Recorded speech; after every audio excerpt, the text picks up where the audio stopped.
Hello, Perth Biker here. I'm just going to do a little basic tutorial on BackCountry Navigator. I found this to be about the best navigator app for tablets and phones. I have tried quite a few and quite a lot of them were very disappointing. Anyway, I'll get on with it. This is the icon here. Hopefully the screen isn't blinding the camera too much. I've already opened the application, so I shall go to it for you now.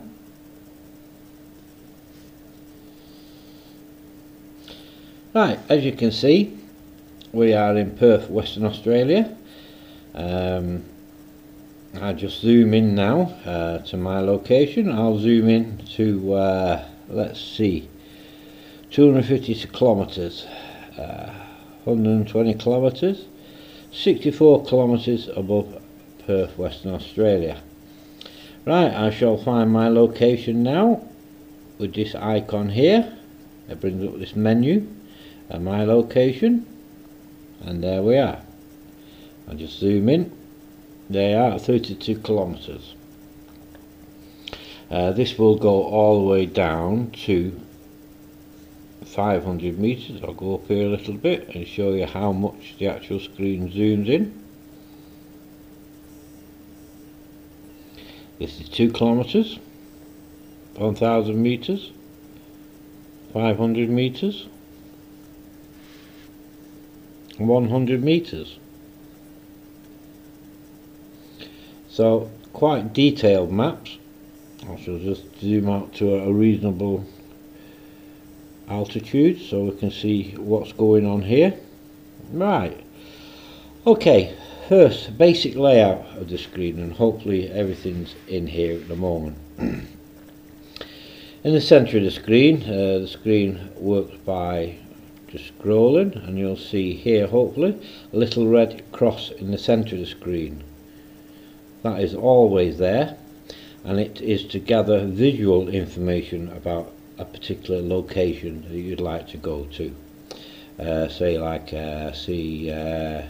let's go to this little field here, or this mountain range just in the countryside here. I say, well, that looks like a nice little peak. I think I'll have a trip there. To actually set a waypoint for that location visually, you can press this little plus here, which brings this information up here. You can create a waypoint. Right, the information about that actual location comes up here. You've got a date, which you can actually rename this to whatever you want. Like I'll just delete some of this and put test. Test location. You can also designate a specific icon for that waypoint. Now let's see, let's find a nice little one here. I'll put a little bed and breakfast thing here. Right, okay, also on the screen you've got the format of coordinates, so whichever one that you prefer. You've got digital degrees, minutes, seconds, UTM. I'm a digital degree man, so I'll leave that one on there. Here you can put a description of the waypoint if you want. I'll just put anything fun, notes. You can also take a picture of that location when you're there, or show a photo album of it. The top of the screen here, you've got many different options. This is save location for a later date. You've got trash to delete the location, or this one here is the handy one, which is go to location. Pressing that one virtually saves it anyway, so I'll just press that one with my fat fingers. As you can see now, there's a bearing line been drawn between my location and the destination. Right, now how to actually get there. The top corner here, you've got the navigator icon here. You can click on that one and it's got a menu of many different options. We'll go through those at a later date. The most important ones at the moment are the three top ones. You've got the stats of the actual location where you're going to, the GPS coordinates, the heading, kilometers. You know, I'm not moving at the moment, that won't go up. Accuracy, and all the other little degrees and things like that. I'll just move up and down here just in case you can't see most things. So these will decrease as you get nearer to the destination. To actually help assist you get there, you can go on to the nav mode here, which will bring up a compass, quite like many other compasses on many different navigators. This one isn't as daunting, it's pretty basic. You have two pointers, a green and a blue. The green is direction of travelling arrow, that's the direction that you are facing. On this tablet I have it set up so it is in portrait mode, so this direction I always hold the navigator, so I can keep track, make sure that I'm going in the right direction. The blue one is the destination. To actually orientate yourself and the navigator to line these two up means that you are making a direct route to the location. If you have to vary the location by walking round a mountain instead of going over it, you can continue that way. The kilometre and distance will still decrease as long as you're going in the right direction. Then all you have to do then is bring your compass back once you have a line of sight with no obstruction between you and the destination. Right, now we shall go back now to the map view. Right, I'll just zoom out a little bit. Let's say you're halfway to this destination and you decide that you would like to maybe stop somewhere else along the way. Let's say choose this area here. Just zoom in, nice little range. Same again, put your little cross on where you'd like to go. Press this, select a waypoint. You can change the icon on this one again, so I'll just do basic little, oh, so many to choose from. I'll do the little star. I can leave that lot there, you've seen how that one's done, and go to. What that will do then is cancel the go to that you're originally on and set you a new course to the new destination. I say everything here then changes, gives you the stats and the navigation aid to help you get there. Right, one thing about the navigator I found when I was in the field, I got a little bit confused at one point because most phones and tablets usually have auto rotation screen active. On navigator it's best to actually disable it, this one here, because BackCountry has its own screen rotation system built in, so if both of them are actually active, they start confusing each other. If you're turning your tablet round and this one's, you know, so it gets very disorientated and you have a tendency not to know which direction to go because the compass is actually all over the place. So if you just deactivate the device's automatic screen rotation, you should be fine. Right, let's get back to it. Go back to the map. Now you can do visual waypoints like this. you can say well go there. But if you have a specific waypoint and you have a GPS coordinates to get to that one, you can use this little icon here, the little spyglass. This you can actually import your GPS coordinates with the keypad here. Let's just say minus 30 point, I'll just make something up, 7657 comma 12, oops, sorry, I always do that one, 121 point. I'm just making these up, so let's hope it is an actual coordinates when it comes up. Yes, it is. So it's now giving me an options whether to go to the coordinates, create a waypoint for a later date, or center on map. I'll go center on map. Oh, and that's brought me near Kalgoorlie, where I was a couple of weeks ago. Without moving the screen, it's on them coordinates.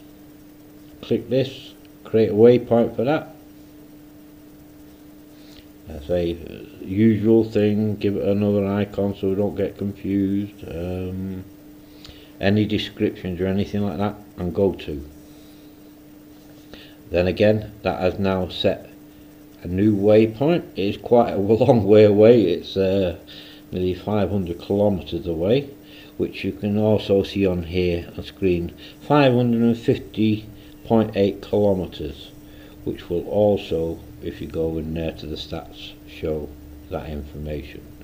So even on the map screen and the navigation screen, it usually keeps you well informed.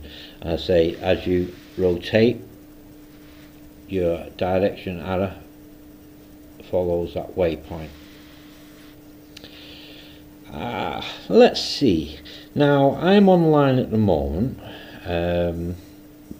so I will have all the maps that I need. Now if I'm actually going away and I have no cell phone or internet connection, it wouldn't be much good to me unless I could pre-download a specific area where I'm going. So what I'll do now is I'll roughly show you. I'm just going to go offline here. Now Navigator has no access to any internet connections, so it can't download the maps. Most of these ones here have already been downloaded. Right, now I'll just see one there where it isn't. I'll just go south. Right, this part here has already been pre-downloaded. Up here hasn't. See, all I get is no connection, means that part of the map is not available to me offline. Now to get round that, I shall choose one of these areas here. Let's say this area. I'll go into the centre of this area here. Right, now I'll leave that there and I shall go back online. You'll have to bear with me, my internet connection is not the fastest in the world. I'll just zoom out just to refresh the map, then zoom back in. Right, now those maps are actually just downloading into cache on to my tablet. Once I go offline they will disappear again. Now I'll just zoom out, just refresh that one, just hurry it along a little bit. Okay, this area here I want to download because that's where I intend to go for a little hike or a bike ride. To do that, while you're online, you've got the icon here, looks like a little row of books. Click that one and it gives you a set of options. Now first thing you have to do is tell it what kind of map that you require. So I'll click map source. You say you've got all the world here, Eastern Europe, Canada, USA. Australia isn't listed, but it comes under worldwide here. Right, I've got virtually the option of 4.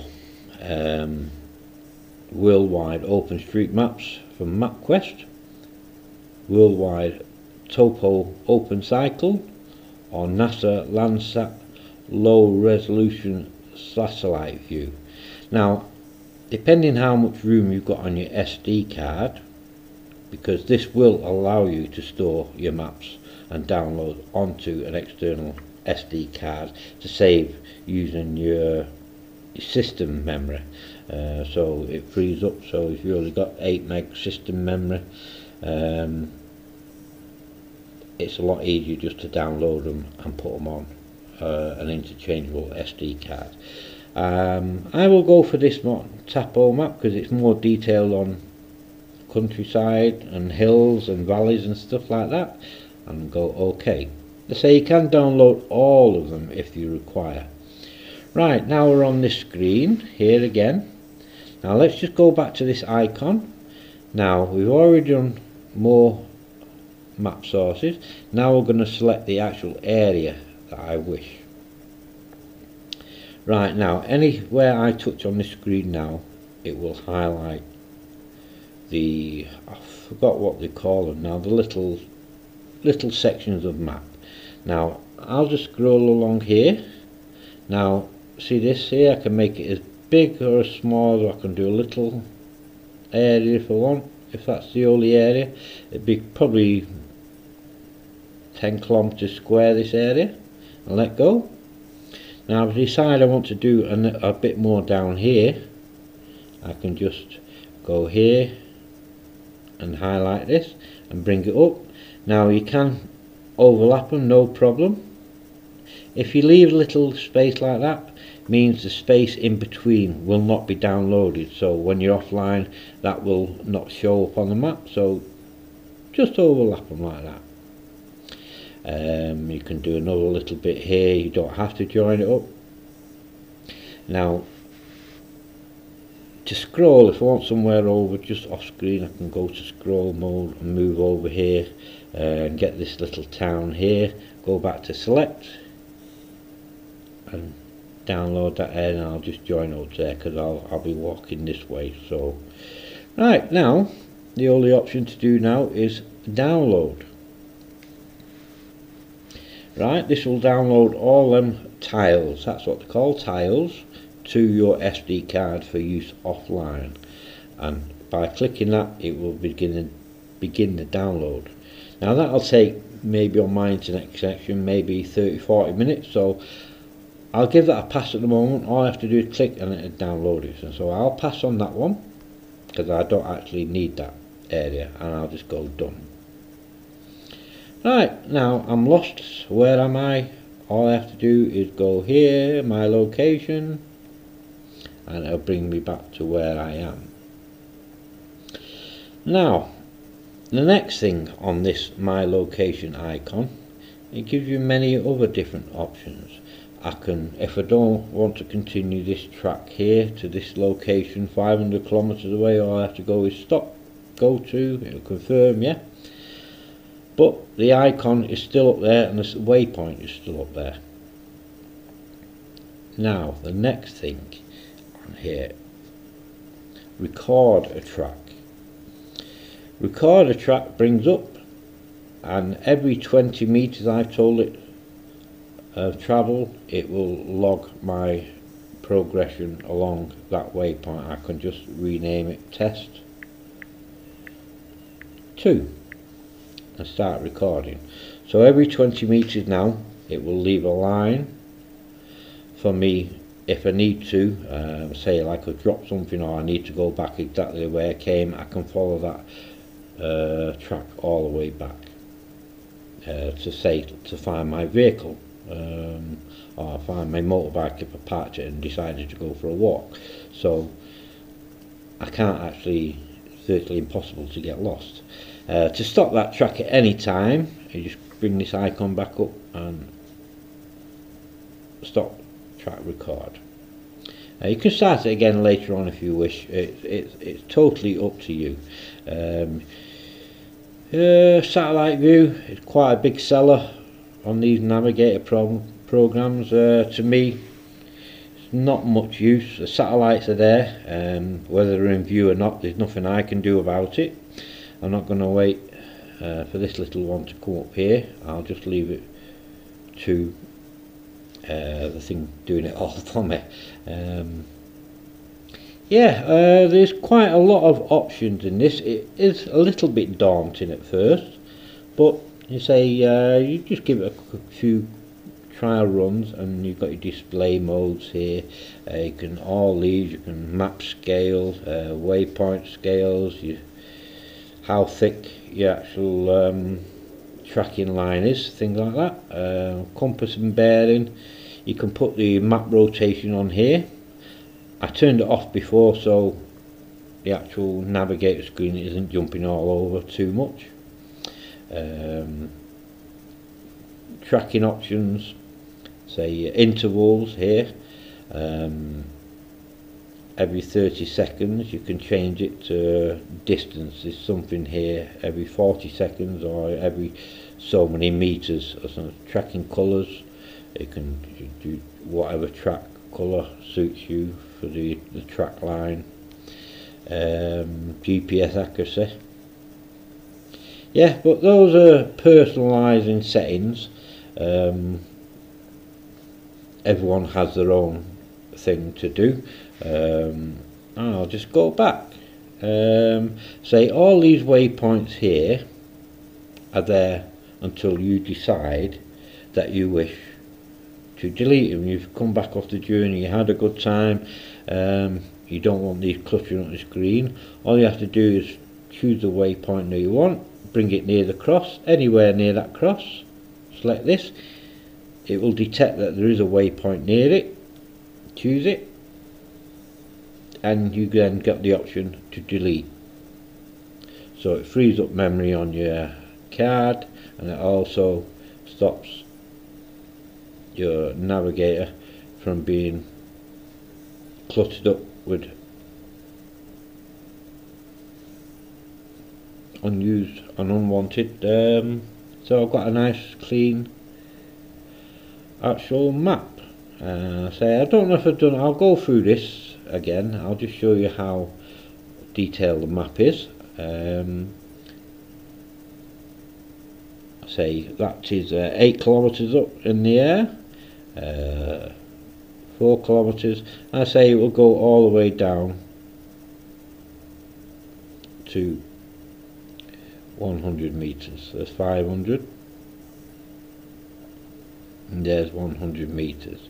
And I say even that street there, if I wanted to go to that junction, put the little arrow on it visually. I don't even need to use it. It'll give me the information of the GPS coordinates so that I can write that down, or I can just, if it's a little bit small, it'll just tell me exactly where it is. I can make a note of it. But anyway, hopefully this has turned out okay, and it's not been. I've tried to go nice and slow. I say I'm only just scratching the surface at this program at the moment. There's so many things that it will do. You can view your tracks. It'll show you a list of all the tracks that you've gone here. You can delete these as you go. Tracks, recorded tracks, waypoints. But say it's all up to the personal preference. Anyway, as I say, I hope this has been a little bit of help to get all the first impressions that something is really intricate, but when you get down to it, it is kind of like very easy to do. But to say, when you get a new app, they can always be a little bit daunting. Anyway, thanks for watching, and I'll catch you again.